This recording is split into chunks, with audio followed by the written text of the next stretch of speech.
ফাইনালে দক্ষিণ আফ্রিকাকে 52 রানে গুড়িয়ে সেই ইতিহাস লিখলেন হারমানপ্রীতের ভারত। পারেনি মিতালি ও ঝুলনরা।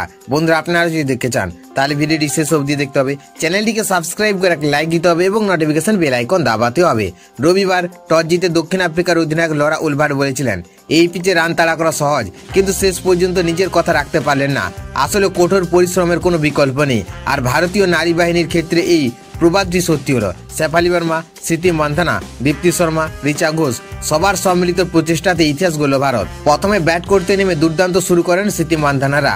শেষের দিকে রিচা ঘোষ ও দীপ্তি শর্মার ঝোড়ো ইনিংসে 50 ওভারে 7 উইকেটে 298 রান তোলে ভারত। জবাবে ব্যাট করতে নেমে শুরুতে কিছুটা লড়াই দিলেও ধীরে ধীরে ভেঙে পড়ে দক্ষিণ আফ্রিকা। অধিনায়ক লরা উলভার্ট একাই প্রতিরোধ গড়ার চেষ্টা করেন। তিনি 98 বলে 11টি চার এবং একটি ছক্কার সাহায্যে 101 রানের ইনিংস করেন, কিন্তু অন্য প্রান্ত থেকে কেউ ভরসা দিতে পারেনি। দক্ষিণ আফ্রিকার দ্বিতীয় সর্বোচ্চ রান সংগ্রাহক ছিলেন অ্যানেরি ডার্কসেন, যিনি 37 বলে 35 রান করেন। বাকিরা ভারতের বোলিংয়ের সামনে কার্যত ব্যর্থ।